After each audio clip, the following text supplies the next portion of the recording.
에도가와 람포의 그로테스크한 상상력. 아, 기분 나빠라. 에도가와 람포 추리소설 인간 의자.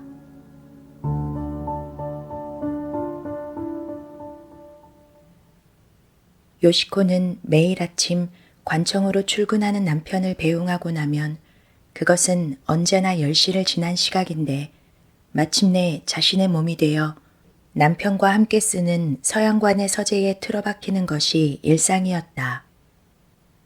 거기서 그녀는 지금 K 잡지에 이번 여름 증대호에 싣기 위한 긴 창작물에 몰두하고 있었다. 아름다운 규수 작가로서의 그녀는 요즘 외무성 서기관인 남편의 존재감이 희미하게 느껴질 정도로 유명해졌다. 그녀의 집으로는 매일같이 미지의 숭배자들로부터 편지가 몇 통이고 날아들었다. 오늘 아침에도 그녀는 서재의 책상 앞에 앉아 일을 시작하기 전에 우선 그들, 미지의 사람들로부터 온 편지를 훑어보지 않을 수 없었다. 그것은 하나같이 틀에 박힌 듯 하찮은 내용들 뿐이었으나 그녀는 여성의 다정한 마음씨에서 어떤 편지라도 자신에게 보내진 것이라면 일단 한 번은 읽어보기로 하고 있었다. 간단한 것부터 시작해서 2통의 편지와 한 장의 엽서를 보고 나니 이제는 두툼한 원고지인 듯한 것이 한 통 남았다. 따로 통보를 위한 편지도 없이 이렇게 원고만 다짜고짜 보내온 얘는 지금까지도 흔히 있는 일이었다. 그것은 대부분의 경우 장황하고 따분하기 짝이 없는 것이지만 그녀는 어쨌든 제목만이라도 봐두자며 봉투를 잘라 안에 종이 뭉치를 꺼내보았다. 생각한 대로 그것은 원고지를 묶은 것이었다. 그러나 어쩐 일인지 제목도 이름도 없고 갑자기 사모님이라고 부르는 말부터 시작되고 있었다. 그럼 역시 편지인가 싶어 별 생각도 없이 두어줄 시선을 옮겨가는 동안 그녀는 거기서 뭔가 이상한, 묘하게 섬뜩한 것을 예감했다. 그리고 타고난 호기심이 그녀로 하여금 점점 뒤를 읽어나가게 했다. 사모님께서는 조금도 알지 못하는 사내가 느닷없이 이런 무례한 편지를 올린 허물을 거듭 용서해 주시기 바랍니다. 이렇게 말씀드리면 사모님께서는 틀림없이 놀라실 테지만 저는 지금 당신께 제가 범해온 참으로 신기한 죄악을 고백하려 하는 것입니다. 저는 지난 몇 개월 동안 인간계에서 완전히 모습을 감추고 참으로 악마와도 같은 생활을 계속해 왔습니다. 물론 이 넓은 세상에서도 저의 소행을 알고 있는 사람은 한 명도 없습니다. 만약 아무런 일도 일어나지 않았다면 그대로 영원히 인간계로 되돌아올 일은 없었을지도 모르겠습니다. 그런데 요즘 들어 제 마음속에 어떤 이상한 변화가 일어났습니다. 그리고 저의 이 불행한 몸을 아무래도 참회하지 않을 수 없게 되었습니다. 단지 이렇게만 말씀드리면 여러 가지로 미심쩍다고 생각하실 부분도 있으시겠지만 어쨌든 제발 이 편지를 끝까지 읽어주시기 바랍니다. 그렇게 하시면 제가 왜 그런 마음이 들었는지 또 왜 이런 고백을 특히 사모님께 들려드리지 않으면 안 되는 건지 그러한 것들이 전부 명백해지리라 여겨집니다. 그런데 어디에서부터 시작해야 할지 너무나도 현실성 없고 기괴하기 짝이 없는 일이기에 이런 인간 세계에서 사용되는 편지라는 방법으로는 어딘가 부끄럽다는 생각이 들어 붓이 더디기만 합니다. 하지만 망설여 봐야 뾰족한 수가 없습니다. 일단은 일의 시작부터 순서대로 적어가도록 하겠습니다. 저는 선천적으로 더없이 추한 용모를 가지고 있습니다. 그 사실을 분명히 기억해 두시기를 청하겠습니다. 그렇게 하지 않으면 혹시 당신께서 이 무례한 청을 받아들이시어 저를 만나주실 경우 안 그래도 추한 저의 얼굴이 오랜 세월에 건강하지 못한 생활로 두 번 다시는 쳐다볼 수 없는 처참한 모습이 되어버린 것을 아무런 예비 지식도 없이 당신께서 보시게 될 텐데 저에게 그것은 견딜 수 없는 일이기 때문입니다. 저라는 사내는 그 얼마나 불행한 성격을 가지고 있는지요. 그렇게 추한 용모를 가지고 있으면서도 가슴속으로는 남몰래 더없이 격렬한 열정을 불태우고 있었습니다. 저는 괴물 같은 얼굴을 한 거기에 매우 가난한 일개장색에 지나지 않는다는 저의 현실을 망각하고 분에 넘치는 감미로운 사치스러운 여러 가지 꿈을 동경하고 있었습니다. 제가 만약 좀 더 부유한 가정에서 태어났다면 금전의 힘으로 여러 가지 유희에 빠져 추한 용모에서 오는 서글픔을 달래볼 수도 있었을 것입니다. 또 혹시 제게 예술적인 자질이 조금 더 주어졌다면 예를 들어 아름다운 시가로 이 세상의 무료함을 잊을 수 있었을지도 모릅니다. 그러나 불행한 저는 그 어떤 행운도 타고나지 못했으며 가여운 일개 가구 장색의 아들로 아버지께 배운 일을 해서 하루하루 생계를 꾸려갈 수밖에 없었습니다. 저의 전문은 여러 가지 의자를 만드는 일이었습니다. 제가 만든 의자는 아무리 까다로운 주문자라도 반드시 마음에 들어 한다며 상회에서도 저를 특별히 인정하여 일도 고급품만을 맡겨주었습니다. 그런 고급품은 등받이나 팔걸이의 조각에 여러 가지 어려운 주문을 하기도 하고 쿠션의 상태, 각부의 치수 등에 미묘한 취향이 있기도 해서 그것을 만드는 사람에게는 일반 사람들이 얼핏 상상하기 어려운 고심이 필요합니다만 그러나 고심이 깊으면 깊을수록 완성되었을 때의 유쾌함은 말로 표현할 수 없이 큽니다. 시건방진 소리일지도 모르겠으나 그런 마음은 예술가가 훌륭한 작품을 완성시켰을 때의 기쁨과도 비교할 수 있지 않을까 싶습니다. 하나의 의자가 완성되면 저는 우선 스스로가 거기에 앉아 느낌을 확인합니다. 그런데 무료한 장색 생활 가운데서도 그때만은 말로 표현하기 어려운 자부심을 느끼게 됩니다. 여기에는 어떤 고귀한 분이 혹은 얼마나 아름다운 분이 앉으시게 될지 이렇게 훌륭한 의자를 주문할 정도의 집안이니 거기에는 틀림없이 이 의자에 어울리는 사치스러운 방이 있으리라. 벽에는 틀림없이 유명한 화가의 유화가 걸려 있고 천장에서부터는 커다란 보석 같은 장식 전등이 드리워져 있으리라. 바닥에는 고가의 융단이 깔려 있겠지. 그리고 이 의자 앞의 테이블에는 눈이 번쩍 뜨일 정도의 서양 화초가 감미로운 향기를 뿜으며 흐드러지게 피어 있으리라. 이런 망상에 빠져 있으면 왠지 제가 그 훌륭한 방의 주인이라도 된 듯한 기분이 들어 아주 잠깐이기는 하나 뭐라 형용할 수 없는 유쾌한 기분이 들곤 합니다. 저의 과감한 망상은 걷잡을 수 없을 만큼 확대되어 갑니다. 이 가난하고 추하고 일개장색에 지나지 않는 제가 망상의 세계에서는 기품 있는 귀공자가 되어 자신이 만든 훌륭한 의자에 앉아 있습니다. 그리고 그 옆에서는 언제나 저의 꿈에 나오는 아름다운 저의 연인이 화사하게 미소 지으며 저의 이야기에 귀 기울이고 있습니다.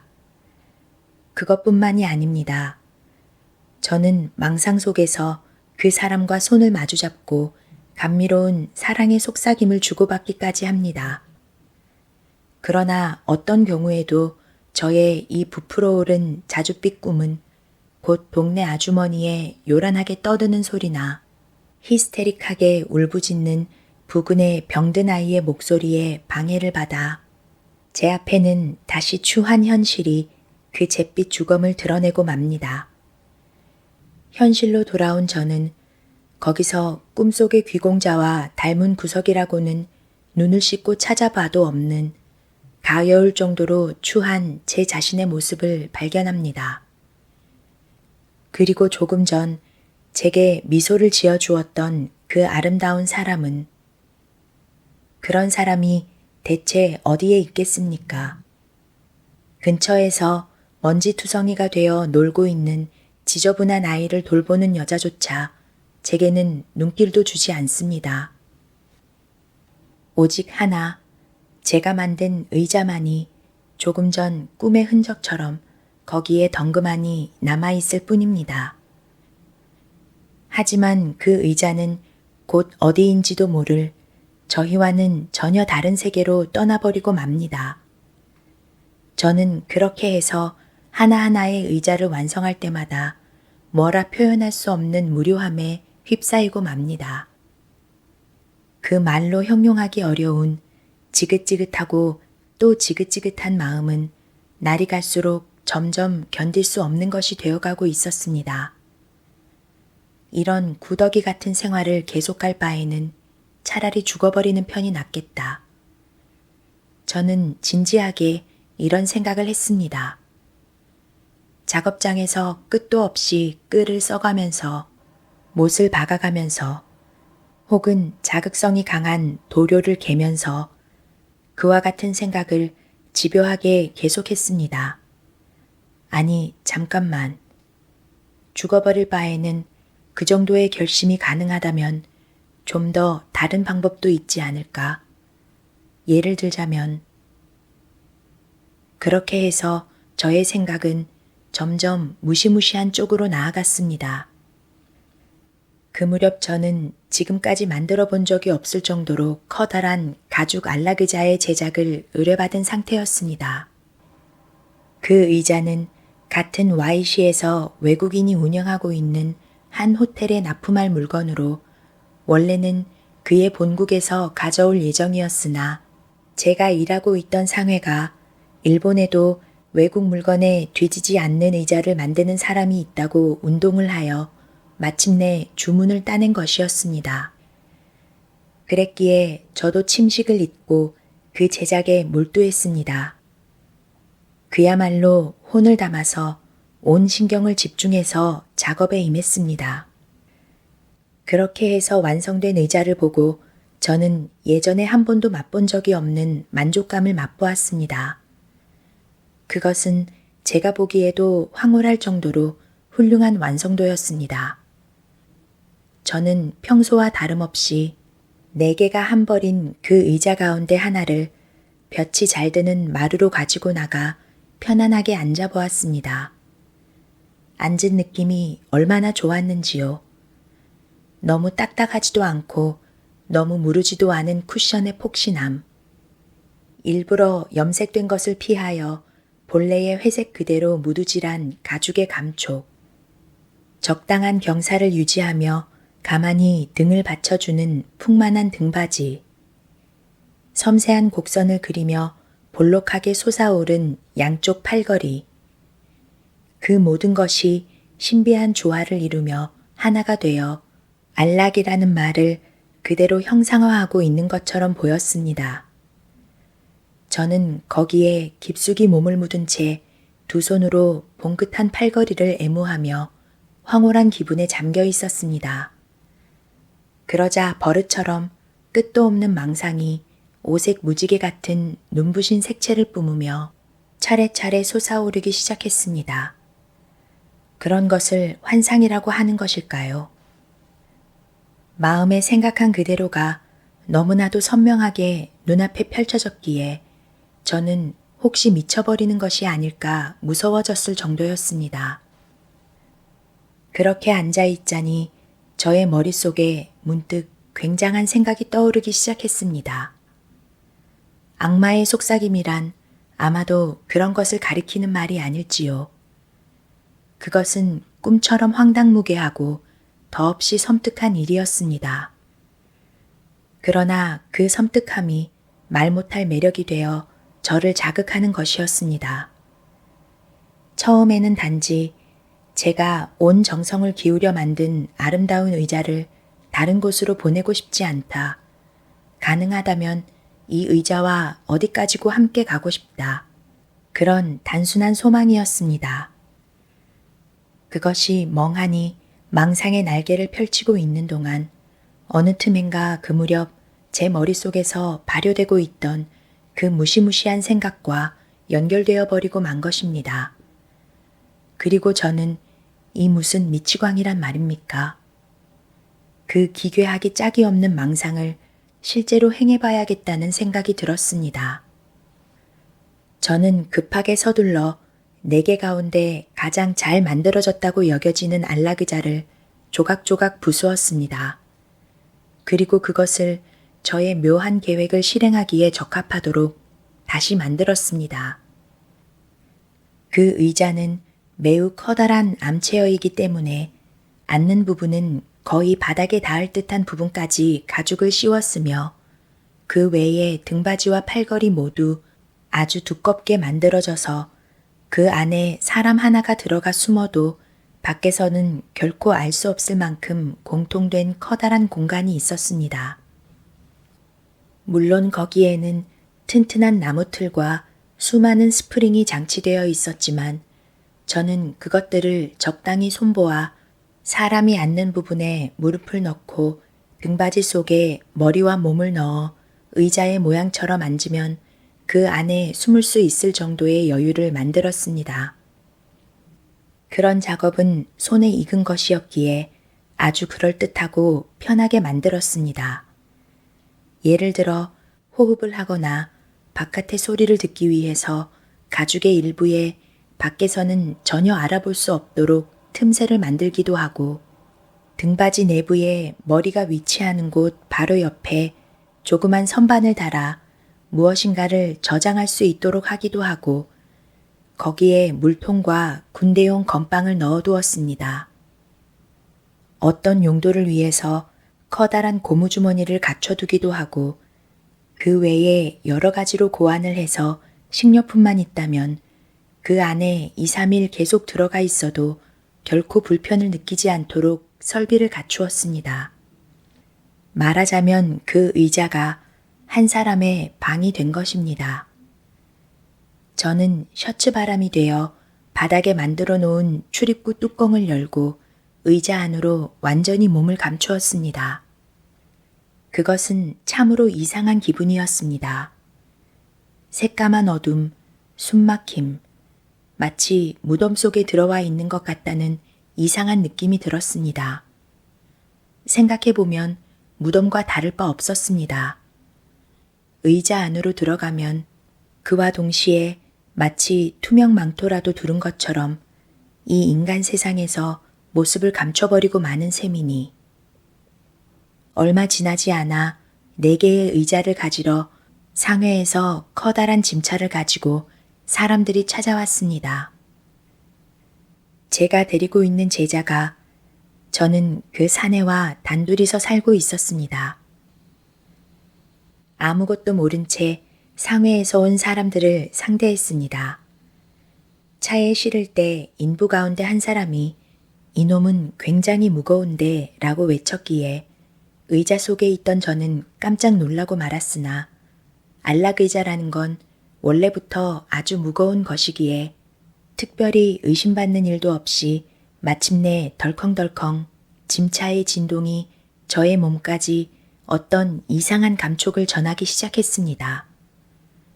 매우 걱정을 했지만 제가 들어간 안락의자는 결국 아무런 일도 없이 그날 오후에는 이미 호텔의 한 방에 떡하니 놓여 있었습니다. 나중에 안 사실인데 그곳은 개인이 사용하는 방이 아니라 사람을 기다리거나 신문을 읽거나 담배를 피우거나 여러 사람들이 빈번하게 드나드는 라운지와 같은 방이었습니다. 이미 눈치채셨을 테지만 이 기묘한 제 행동의 첫 번째 목적은 사람이 없는 시간을 가늠해 의자 안에서 빠져나와 호텔을 돌아다니며 도둑질을 하는 것이었습니다. 의자 안에 사람이 숨어 있으리라고 그런 말도 안 되는 일을 누가 상상이나 하겠습니까? 저는 그림자처럼 자유자재로 이방 저방 마음껏 돌아다닐 수 있게 되었습니다. 그리고 사람들이 소란을 피우기 시작할 때쯤이면 의자 안에 은신처로 피해 숨을 죽이고 그들의 얼간이 같은 수색을 구경하고 있으면 됩니다.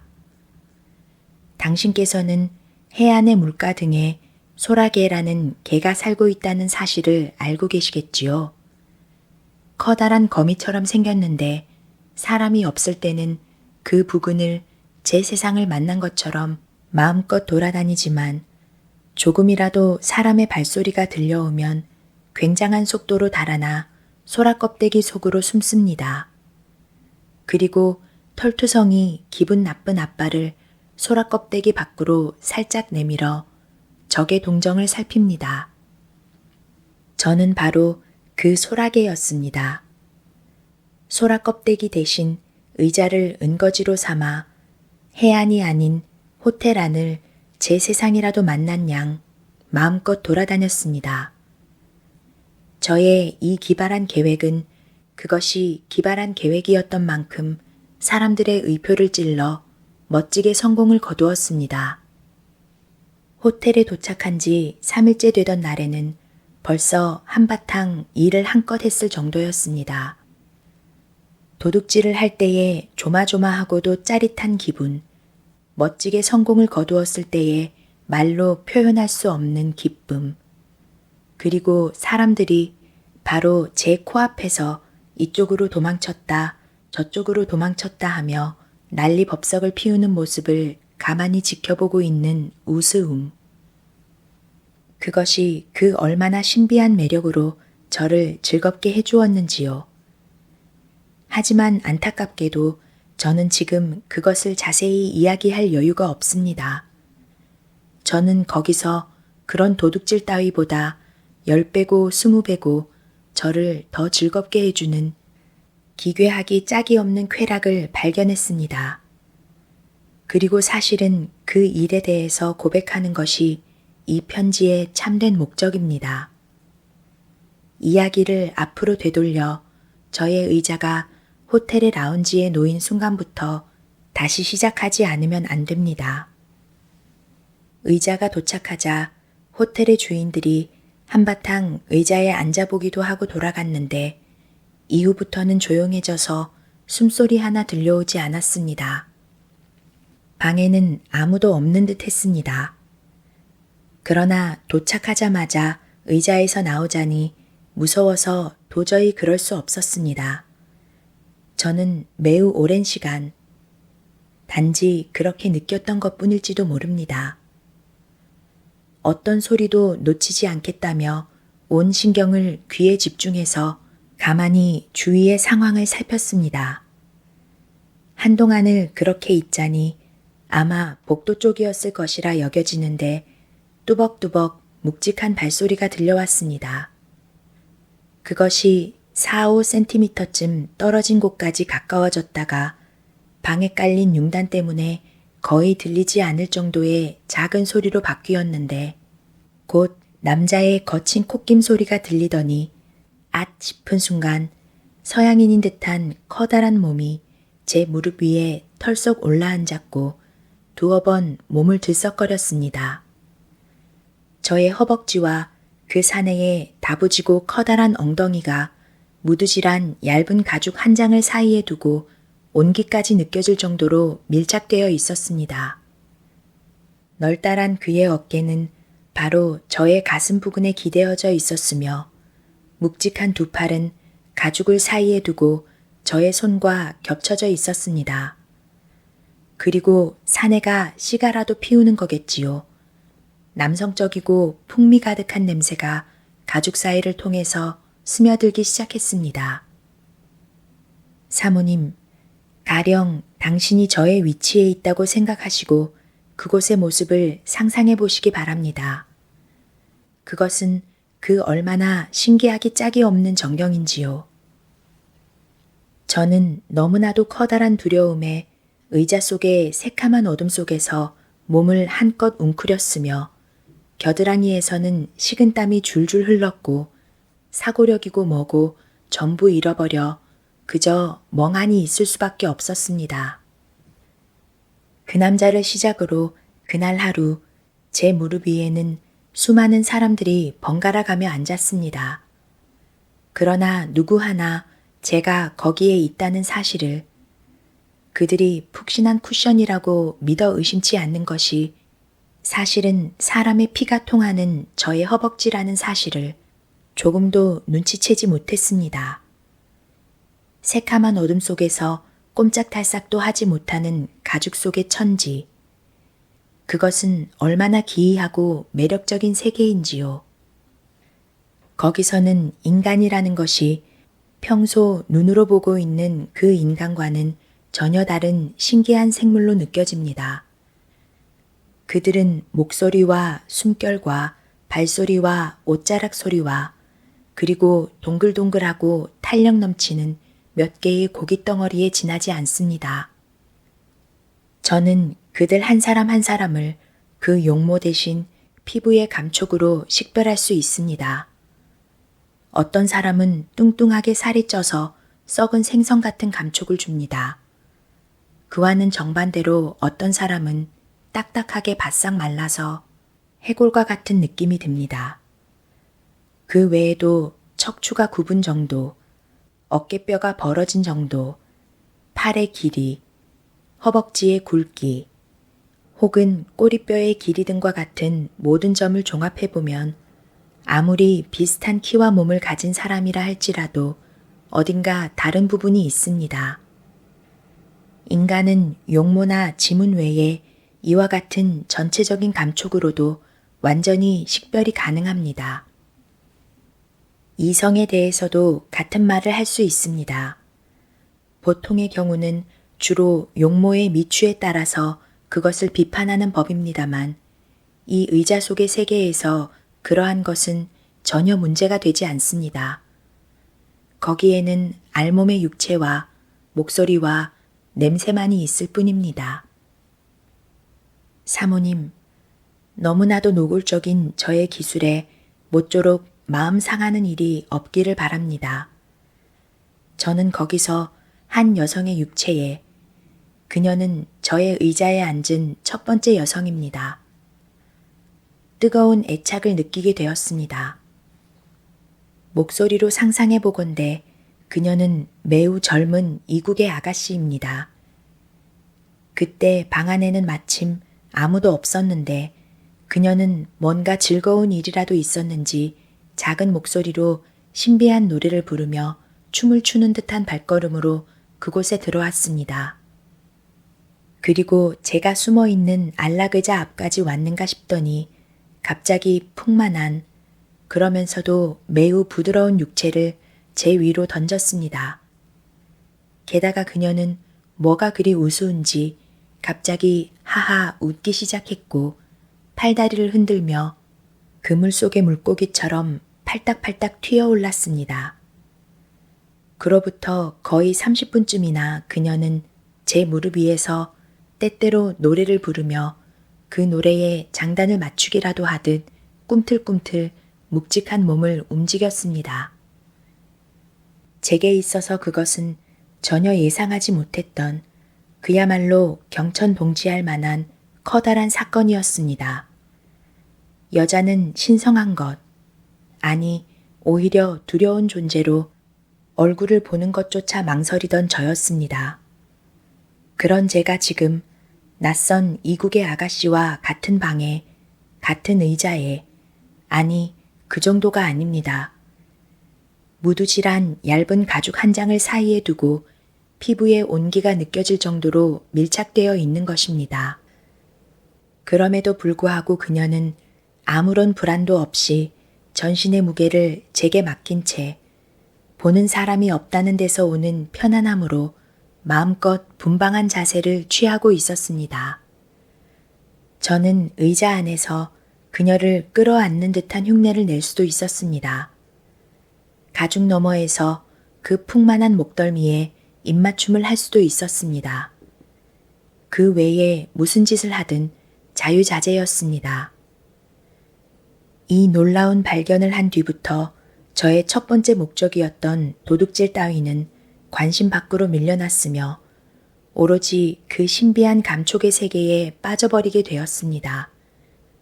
저는 생각했습니다. 이곳이야말로, 이 의자 속의 세계야말로 제게 주어진 참된 거처가 아닐까 하고, 저처럼 추한, 그리고 마음이 약한 사내는 밝은 빛의 세계에서는 언제나 열등감을 느끼며 수치스럽고 비참한 생활을 해나가는 것 외에 달리 방법이 없는 몸입니다.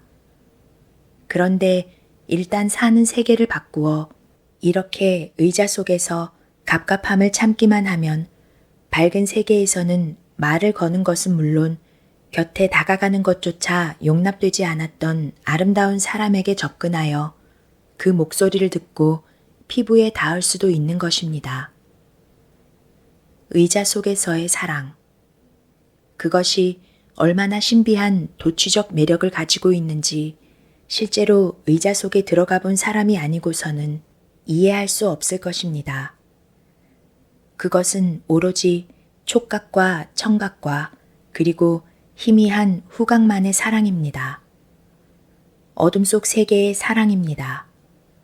결코 이 세상의 것이 아닙니다. 그것이야말로 악마의 나라의 애욕 아닐까요? 생각해보면 사람의 눈에 띄지 않는 이 세계의 구석구석에서는 어떤 이상하고 무서운 일이 행해지고 있을지 참으로 상상조차 못할 일입니다. 물론 처음 예정으로는 도둑질의 목적을 달성하고 나면 당장 호텔에서 달아날 생각이었으나 기괴하기 짝이 없는 기쁨에 푹 빠져버린 저는 달아나기는커녕 언제까지고 의자 속을 영원한 거처로 삼아 그 생활을 계속하고 있었습니다.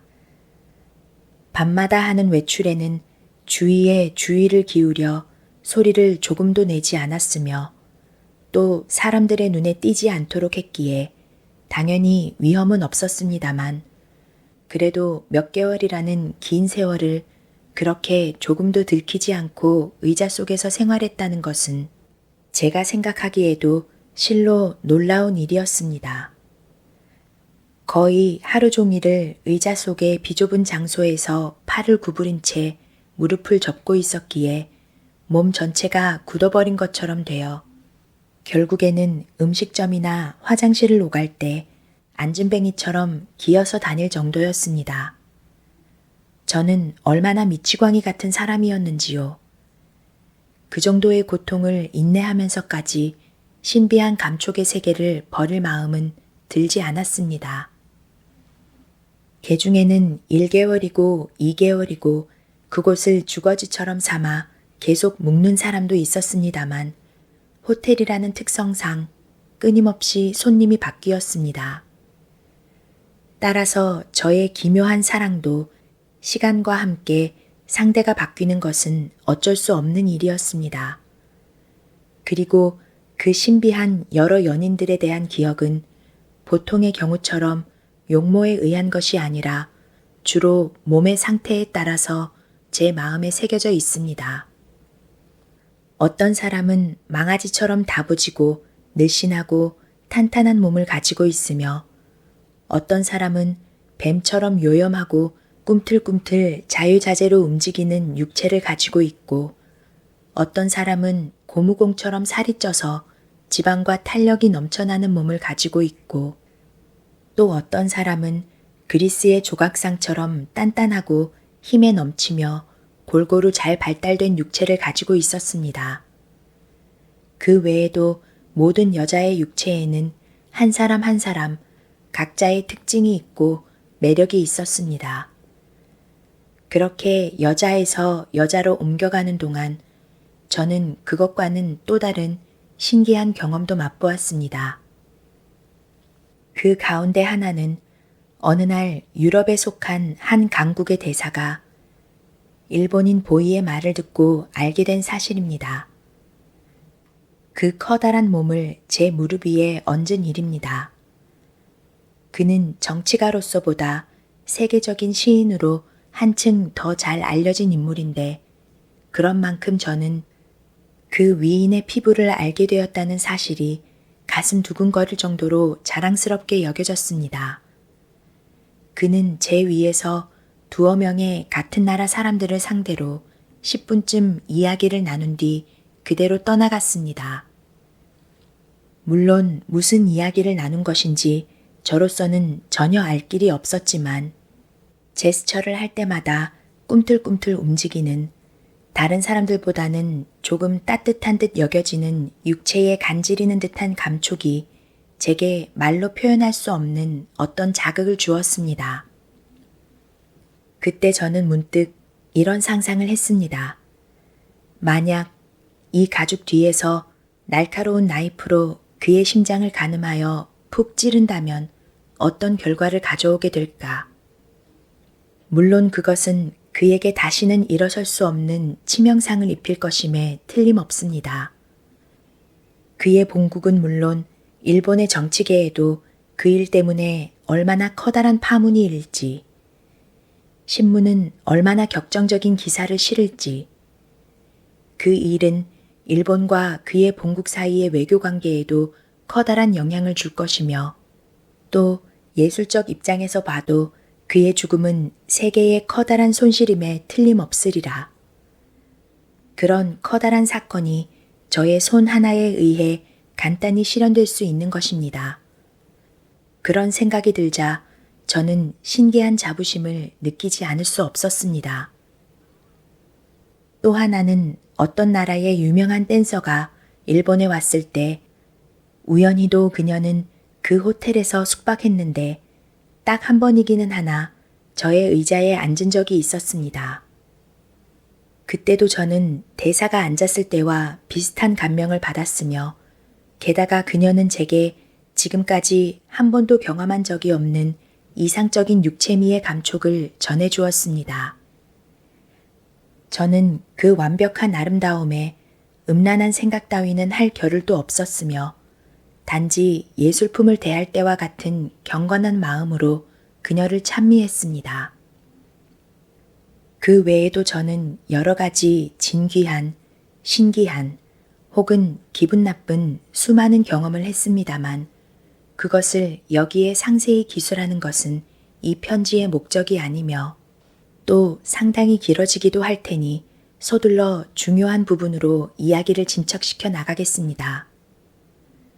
제가 호텔로 들어간 지 몇 개월이 지났을 때 저의 신상에 하나의 변화가 일어났습니다.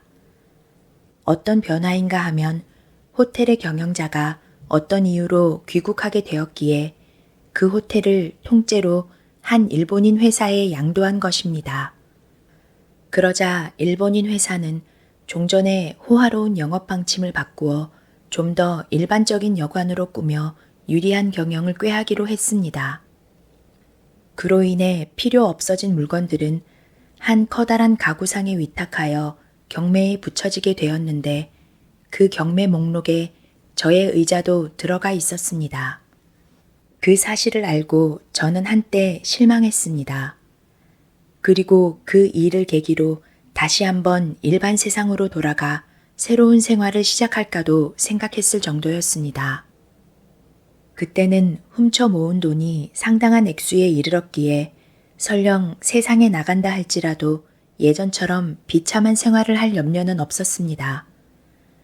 그러나 다시 한번 생각해 보니 외국인의 호텔에서 나간다는 것은 한편으로는 매우 실망스러운 일이기는 합니다만 다른 한편으로는 하나의 새로운 희망을 의미하는 일이기도 했습니다. 왜냐하면 저는 수개월 동안이나 그처럼 여러 이성을 사랑했음에도 불구하고 상대가 전부 이국인이었기에 그녀가 제 아무리 훌륭하고 탐스러운 육체를 가지고 있다 해도 정신적으로는 묘하게 아쉬움을 느끼지 않을 수 없었기 때문이었습니다. 일본인은 역시 같은 일본인이 아니면 참된 사랑을 느끼지 못하는 것 아닐까. 저는 점점 그런 식으로 생각하게 되었습니다.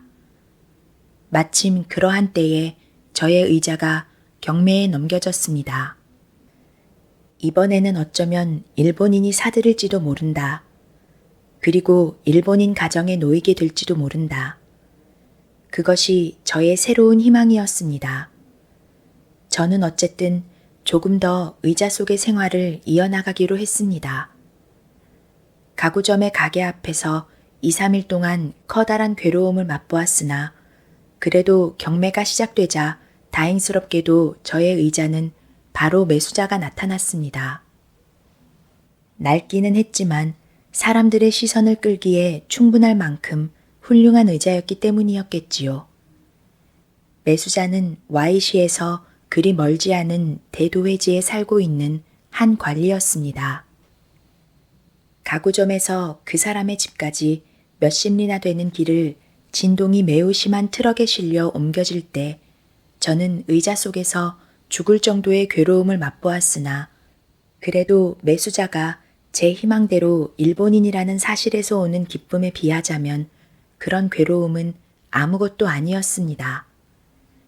매수자인 관리는 상당히 훌륭한 저택을 가지고 있었는데 저의 의자는 그 서양관의 널따란 서재에 놓이게 되었습니다만 저에게는 매우 만족스러운 일이었던 것이 그 서재는 남편보다 오히려 그 집의 젊고 아름다운 부인이 더 자주 사용하는 곳이기 때문이었습니다. 그로부터 약 1개월 동안 부인과 함께 있었습니다.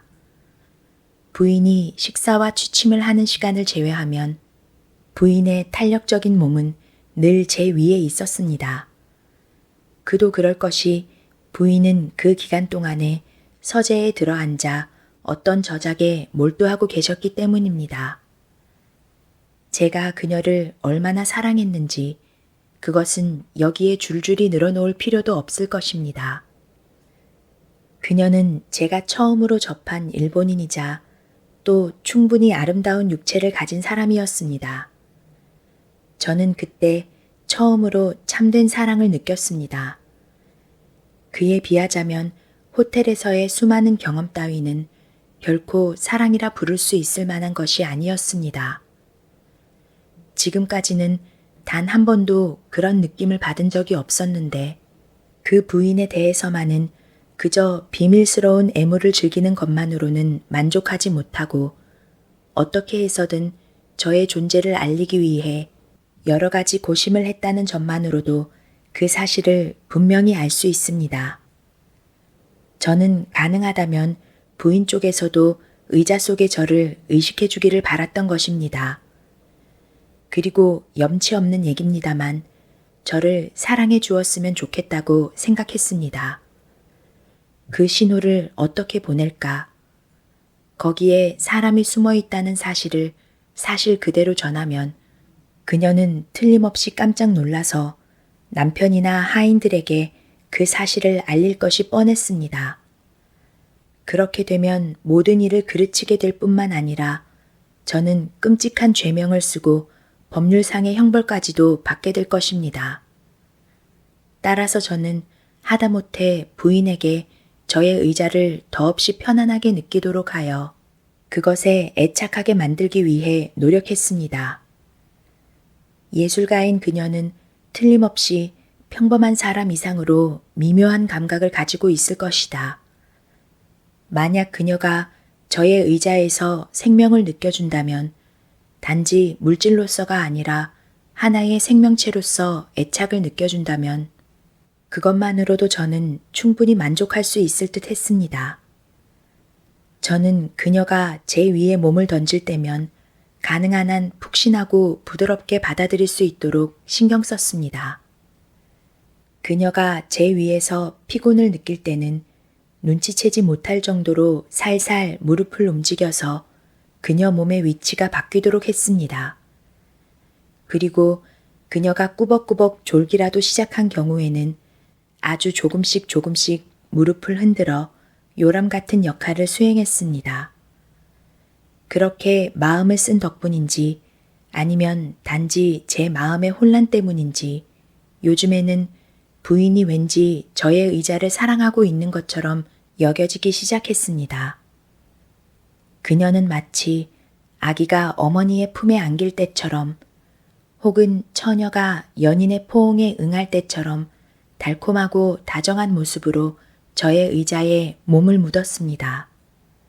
그리고 저의 무릎 위에서 몸을 움직이는 모습까지가 참으로 사랑스럽게 보였습니다.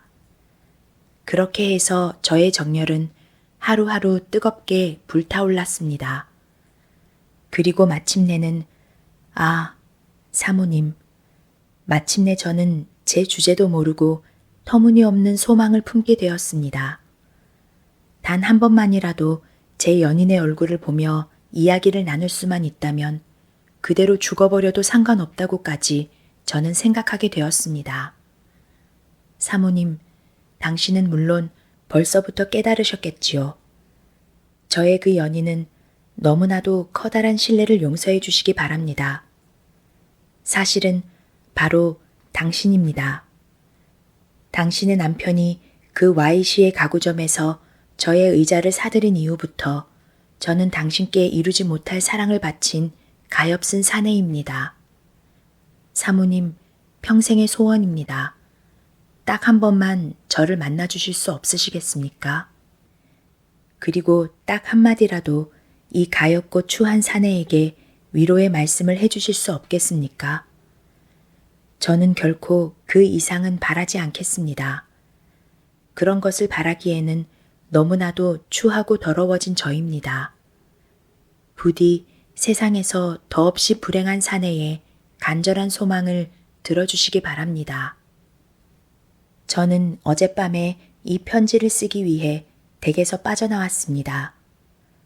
얼굴을 직접 뵙고 이런 부탁을 드린다는 것은 참으로 위험한 일이며 또 제게는 도저히 불가능한 일입니다. 그리고 지금 당신께서 이 편지를 읽고 계실 무렵이면 저는 근심 때문에 새파랗게 질린 얼굴로 댁 주변을 배회하고 있을 것입니다. 혹시 무례하게 짝이 없는 이 소망을 들어주실 생각이라면 서재의 창에 있는 페랭이 화분에 당신의 손수건을 걸어주시기 바랍니다. 그것을 신호로 저는 평범한 한 사람의 방문자가 되어 댁의 현관을 찾아가도록 하겠습니다. 그리고 그 기묘한 편지는 열렬하게 기원하는 말들로 끝을 맺었다. 요시코는 편지의 절반 정도까지 읽었을 때 이미 섬뜩한 예감이 들어 새파랗게 질려버리고 말았다.